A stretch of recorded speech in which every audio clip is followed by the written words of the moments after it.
بسم اللہ الرحمن الرحیم الحمدللہ رب العالمین الصلاۃ والسلام علی سید الانبیاء والمرسلین اما بعد فاعوذ باللہ من الشیطان الرجیم بسم اللہ الرحمن الرحیم الصلاۃ والسلام علیک یا سیدی یا رسول اللہ وعلی آلک واصحابک یا حبیب اللہ۔ محترم ناظرین و سامعین، السلام علیکم ورحمۃ اللہ وبرکاتہ۔ ناظرین، آج کی اس ویڈیو میں ہم گفتگو کریں گے کہ میلاد مصطفیٰ صلی اللہ تعالیٰ علیہ وآلہ وسلم، کیا اس کا منانا شرعاً یہ درست ہے؟ کیا احادیث مبارکہ میں کوئی ایسی حدیث ملتی ہے کہ جس سے یہ ثابت ہو کہ حضور علیہ الصلوۃ والسلام کی آمد کی خوشی کرنا یہ جائز ہے؟ ناظرین، آج کل چونکہ میلاد شریف کا موسم ہے، 12 ربیع الاول شریف کی آمد ہے، تو ان دنوں کچھ لوگ اہل سنت و جماعت پر اعتراضات کرتے ہیں کہ آپ یہ جو میلاد شریف کرتے ہیں، حضور علیہ السلام کی آمد کی خوشی کرتے ہیں، یہ کرنا کہاں سے ثابت ہے؟ کیا یہ کرنا درست ہے؟ اس طرح کے اعتراضات کرتے ہیں۔ تو آج کی اس ویڈیو میں ہم گفتگو کریں گے، کیا حضور علیہ الصلوۃ والسلام کی آمد کا، ولادت کا جشن کرنا، حضور علیہ الصلوۃ والسلام کی آمد پر یہ خوشی منانا، کیا یہ قرآن و حدیث سے ثابت ہے؟ اور کیا صحابہ کرام رضوان اللہ علیہم اجمعین نے حضور السلام کی آمد کی خوشی کی ہے؟ بہت سارے لوگ یہ اعتراض کرتے ہیں کہ کیا صحابہ کے دور میں 12 ربیع الاول شریف نہیں آئی تھی؟ کیا وہ میلاد شریف نہیں کر سکتے تھے یا وہ خوشی نہیں کر سکتے تھے؟ تو آج ان پر ہم گفتگو کریں گے۔ سب سے پہلے تو اللہ تبارک و تعالیٰ نے پارہ 4 سورہ آل عمران کی آیت نمبر 103 میں ارشاد فرمایا ہے، وَاذْكُرُوا نِعْمَتَ اللَّهِ عَلَيْكُمْ۔ ترجمہ ہے، اور یاد کرو اللہ تعالیٰ کی نعمت جو تم پر ہے۔ اس آیت کریمہ کے تحت اللہ تبارک و تعالیٰ کی نعمتوں کو یاد کرنا، ایک دوسرے کو یاد دلانا، یہ بہتر عبادت ہے۔ لہٰذا محفل میلاد بھی یہ ایک اچھی چیز ہے کہ اس میں حضور علیہ الصلوۃ والسلام کی تشریف آوری کا ذکر ہوتا ہے، جو تمام نعمتوں سے ایک اعلیٰ اللہ تعالیٰ کی ہم پر نعمت ہے۔ اسی طرح ایک دوسرے مقام پر پارہ 30 میں سورہ ضحیٰ میں اللہ تعالیٰ نے ارشاد فرمایا ہے، وَأَمَّا بِنِعْمَتِ رَبِّكَ فَحَدِّثْ، اور اپنے رب کی نعمت کا خوب چرچا کرو۔ اور اس کے علاوہ پارہ 11 سورہ یونس میں اللہ تعالیٰ نے ارشاد فرمایا ہے، قُلْ بِفَضْلِ اللَّهِ وَبِرَحْمَتِهِ فَبِذَلِكَ فَلْيَفْرَحُوا هُوَ خَيْرٌ مِّمَّا يَجْمَعُونَ۔ ترجمہ ہے، تم فرماؤ اللہ ہی کے فضل اور اسی کی رحمت اور اسی پر چاہیے کہ خوشی کریں، اور ان کے سب دھن دولت بہتر ہیں۔ اگر ان آیات مبارکہ کی تشریحات کو دیکھا جائے تو اللہ تعالیٰ اپنے انعامات کثیرہ اور رحمت جلیلہ پر خوشیاں منانے کا حکم دے رہا ہے، اور حضور نبی کریم صلی اللہ تعالیٰ علیہ وسلم بھی اللہ تعالیٰ کی بہت بڑی رحمت ہے، جیسا کہ اللہ تبارک و تعالیٰ نے قرآن کریم پارہ 17 سورہ انبیاء آیت نمبر 107 میں ارشاد فرمایا ہے، وَمَا أَرْسَلْنَاكَ إِلَّا رَحْمَةً لِّلْعَالَمِينَ، اور ہم نے تمہیں نہ بھیجا مگر رحمت بنا کر سارے جہان کے لیے۔ ثابت ہوا کہ حضور علیہ الصلوۃ والسلام کی آمد و دنیا میں تشریف آوری پر خوشیاں منانے کا قرآن حکم دے رہا ہے، کیونکہ سابقہ آیات میں رحمت کے نزول پر خوشی منانے کا حکم ہے، اور اس آیت میں حضور علیہ السلام کے رحمت ہونے کا ثبوت ہے۔ الحمدللہ عز و جل، اہل سنت و جماعت ہر سال اللہ تبارک و تعالیٰ کے حکم پر ہی عمل کرتے ہوئے پیارے آقا علیہ الصلوۃ والسلام کی ولادت کی خوشیاں مناتے ہیں۔ یاد رہے کہ اللہ تبارک و تعالیٰ کے حلال کردہ احکامات کو، اللہ تعالیٰ کی حلال کردہ چیزوں کو حرام سمجھنا یہ بھی گمراہی ہے، اور حرام چیزوں کو حلال سمجھنا یہ بھی گمراہی ہے۔ لہٰذا محفل میلاد شریف کو بلا دلیل شرعی حرام سمجھنا بے دینی ہے۔ اس قسم کے لوگوں کے بارے میں اللہ تعالیٰ نے فرمایا ہے کہ یہ لوگ رب تعالیٰ پر جھوٹ باندھتے ہیں۔ ایک اور جگہ اللہ تبارک و تعالیٰ ارشاد فرماتا ہے، لَقَدْ مَنَّ اللَّهُ عَلَى الْمُؤْمِنِينَ إِذْ بَعَثَ فِيهِمْ رَسُولًا مِّنْ أَنفُسِهِمْ۔ پارہ 4 سورہ آل عمران کی آیت نمبر 164 میں اللہ تعالیٰ نے ارشاد فرمایا ہے کہ بے شک اللہ کا بڑا احسان ہوا مسلمانوں پر کہ انہی میں سے ایک رسول بھیجا۔ اس آیت کریمہ میں اللہ تعالیٰ اپنے محبوب کریم صلی اللہ تعالیٰ علیہ وسلم کی بعثت پر احسان جتلا رہا ہے، جس سے پتہ چلا کہ حضور علیہ الصلوۃ والسلام اللہ تعالیٰ کی عظیم نعمت ہیں، کیونکہ اتنی بے شمار نعمتیں عطا فرمانے کے باوجود کسی بھی نعمت پر احسان جتلانے کا ذکر نہیں کیا، لیکن جب اپنے حبیب صلی اللہ تعالیٰ علیہ وسلم کی بعثت کا تذکرہ کیا تو احسان جتلانے کا اعلان فرمایا۔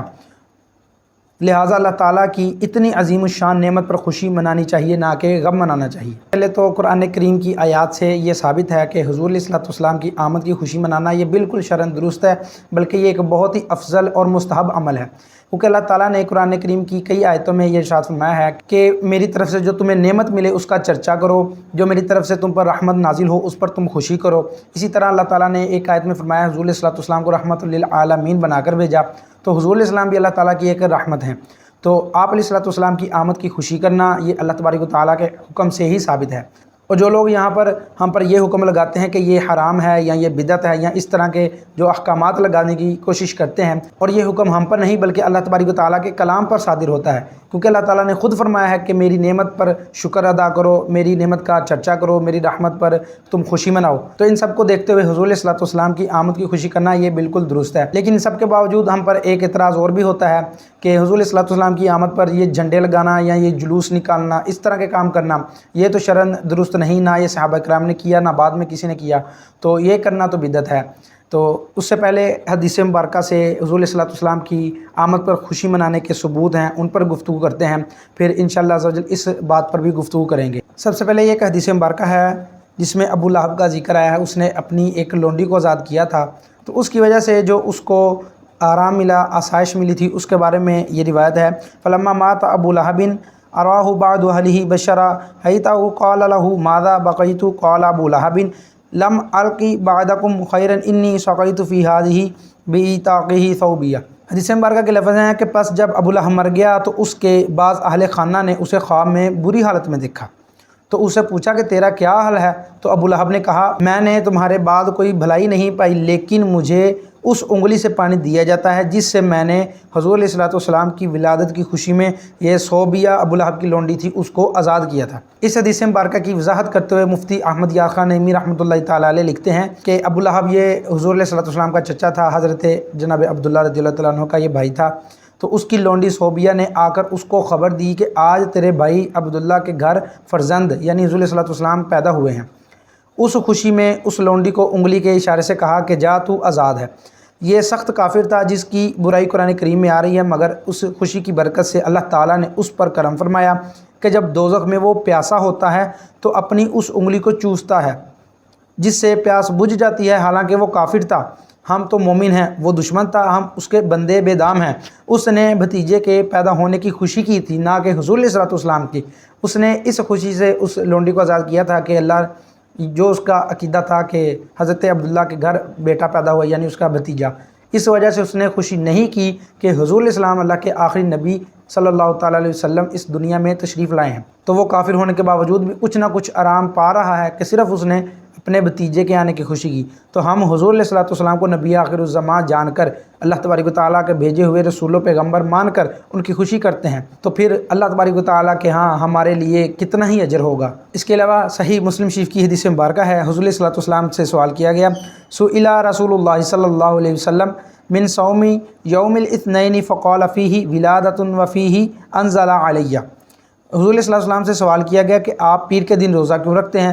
آپ علیہ السلام نے ارشاد فرمایا کیونکہ اسی دن میں پیدا ہوا ہوں اور اسی دن مجھ پر قرآن نازل ہوا ہے۔ حدیث مبارکہ میں بیشتر ایسی احادیث مبارکہ ہیں کہ جن سے حضور علیہ الصلوۃ والسلام کی آمد کی خوشی کرنا یا اس دن کوئی نیکی کا کوئی اچھا کام کرنا یہ ثابت ہے۔ اب ہم گفتگو کرتے ہیں کہ جشن ولادت کی ابتدا کہاں سے ہوئی۔ بہت سارے لوگوں کا یہ اعتراض ہے کہ یہ بریلویوں کا یہ طریقہ کار ہے، ان سے پہلے یہ ولادت کا جلوس اور یہ جو معاملات ہیں یہ پہلے نہیں تھے۔ البدایہ والنہایہ میں موجود ہے، اس کے مصنف حافظ ابن کثیر ہیں، انہوں نے ایک روایت لائی ہے، وہ کافی لمبی ہے، اس کا ترجمہ سماعت کیجئے۔ بزرگ اور نیک بادشاہوں اور عظیم اور فیاض سرداروں میں سے ایک شخص ابو سعید مظفر بادشاہ تھے۔ وہ ربیع الاول میں میلاد شریف کرتے تھے اور بہت عظیم محفل منعقد کرتے تھے۔ اس کے ساتھ ساتھ وہ بہت زیرک، بہادر، مدبر، پرہیزگار، عادل اور عالم دین تھے۔ شیخ ابو الخطاب ابن وحیہ سے میلاد شریف کے موضوع پر التنویر فی المولد البشیر النذیر نامی ایک کتاب، جس پر انہوں نے شیخ مذکورہ کو 1000 دینار انعام بھی دیا تھا۔ ان کی حکومت کافی عرصہ تک قائم رہی۔ ان کی سیرت اور حکومت بہت عمدہ تھی۔ جو لوگ مظفر بادشاہ کی محفل میلاد میں شریک رہے ہیں، ان کا کہنا ہے کہ اس محفل میں 5000 بھونی ہوئی سریاں ہوتی تھیں، 10,000 مرغیاں، 1,00,000 پنیر کی ٹکیاں، 30,000 مٹھائی کی ڈلیاں، اور ان کی محفل میلاد میں بہت بڑے بڑے علماء صوفیاء شریک ہوتے تھے۔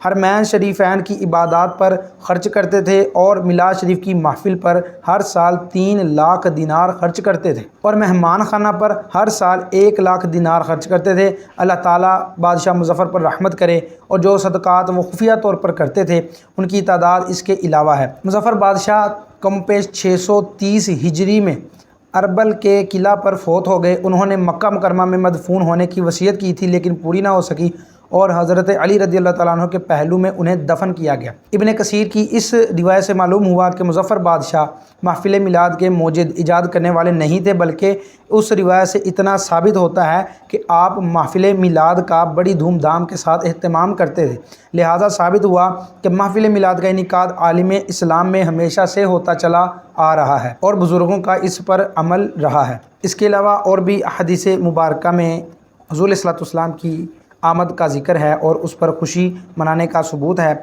جس طرح کہ حضرت عائشہ صدیقہ رضی اللہ عنہا سے روایت ہے، فرماتی ہیں تذاکر رسول اللہ صلی اللہ علیہ وسلم و ابو بکر میلادہما عندی، میرے سامنے حضور صلی اللہ علیہ وسلم اور ابو بکر نے اپنے میلاد کا ذکر کیا، یعنی اپنی ولادت کا ذکر کیا۔ حضرت امیر معاویہ رضی اللہ تعالیٰ عنہ بیان کرتے ہیں ان رسول اللہ صلی اللہ تعالیٰ علیہ وسلم خرج علی حلقۃ یعنی من اصحابہ، ترجمہ کہ حضور السلام صحابہ کرام کی ایک محفل میں تشریف لائے۔ صحابہ کرام سے ارشاد فرمایا ما اجلسکم، کہ کس چیز نے تمہیں یہاں بٹھایا ہے؟ صحابہ کرام نے عرض کی جلسنا ندعو اللہ ونحمدہ علی ما ہدانا لدینہ ومنّ علینا بک، ہم یہاں اس لیے بیٹھے ہیں، یہ محفل سجانے کا مقصد یہ ہے کہ ہمیں جو اللہ تعالیٰ نے دین اسلام کی دولت عطا فرمائی اور آپ کو بھیج کر ہم پر احسان فرمایا، اس پر اس کا ذکر کریں اور اس کا شکر ادا کریں۔ آپ علیہ السلام نے فرمایا اللہ ما اجلسکم الا ذالک، اللہ کی قسم تم صرف اسی لیے بیٹھے ہو؟ عرض کی اللہ ما اجلسنا الا ذالک، اللہ کی قسم ہم صرف اسی لیے بیٹھے ہیں کہ دین اسلام کی دولت، آپ کی آمد کی نعمت عظمیٰ پر اللہ کا شکر ادا کریں۔ ارشاد فرمایا اما انی لم استحلفکم تہمۃ لکم و انما اتانی جبریل علیہ السلام فاخبرنی ان اللہ عز وجل یباہی بکم الملائکہ، اے میرے صحابہ میں تم سے قسم اس لیے نہیں لے رہا کہ مجھے تم پر شک نہیں، بلکہ میرے پاس جبریل علیہ السلام آئے اور مجھے خبر دی تمہارے اس عمل پر اللہ تعالیٰ فرشتوں پر فخر فرما رہا ہے۔ ان سب آیت مبارکہ احادیث مبارکہ سے اور روایات سے معلوم ہوتا ہے کہ حضور علیہ الصلوۃ والسلام کی آمد کی خوشی کرنا صحابہ کرام سے ثابت ہے، آپ کے بعد آنے والے لوگوں سے ثابت ہے، جس طرح ایک بادشاہ کا بڑا مشہور واقعہ البدایہ والنہایہ میں ذکر کیا گیا۔ اس کے علاوہ قرآن کریم کی آیات سے بھی ثابت ہے کہ حضور علیہ الصلوۃ والسلام کی آمد کا ذکر کرنا، آپ کی آمد کی خوشی کرنا، یہ خلاف شرع عمل نہیں بلکہ یہ مستحب اور افضل ترین عمل ہے۔ اب بعض لوگ یہ کہتے ہیں کہ آپ لوگ جو طریقہ استعمال کرتے ہیں وہ طریقہ درست نہیں۔ یہاں ایک الزامی جواب ان کے لیے ہے کہ آج کے دور میں جتنے بھی دینی کام ہو رہے ہیں یا تعلیم کا سلسلہ چل رہا ہے، کیا یہ اسی طرح ہے جس طرح صحابہ کرام کے دور میں تھا؟ اس وقت تو اصحاب صفا کا چبوترا تھا، یا صفوں پر چٹائیوں پر بیٹھ کر کچے گھروں میں بیٹھ کر دین کی تعلیم حاصل کی جاتی تھی۔ تو آج کے دور میں ہماری مساجد، ہمارے مدارس، ہر مسلک کے مدارس اور مساجد اعلیٰ سے اعلیٰ، شاندار سے شاندار بنی ہوئی ہیں، تو کیا یہ خلاف شرع عمل نہیں؟ کیا یہ کام بدعت نہیں ہے؟ اس وقت کے تقاضے اور تھے اور اس وقت کے تقاضے کچھ اور ہیں۔ ہر کام اپنے وقت کے ساتھ ساتھ بدلتا رہتا ہے، ہر کام میں جدت آتی ہے، جس طرح ان چیزوں میں بھی جدت آئی، حضور صلی اللہ علیہ وسلم کے میلاد منانے کے طریقے میں بھی جدت آ گئی۔ آج کے دور میں خوشی کا اظہار کیا جاتا ہے شادی بیاہ کے موقع پر، تو وہ لائٹنگ وغیرہ لگا کر کیا جاتا ہے۔ اسی طرح 14 اگست گزری ہے، یعنی ملک کی آزادی کا ایک دن تھا، جھنڈے لگا کر لائٹنگ کر کر اس خوشی کا اظہار کیا گیا۔ تو یہ خوشی ان سب سے بڑھ کر ہے، وہ ساری خوشیاں اس ایک خوشی کے صدقے میں ملی ہیں۔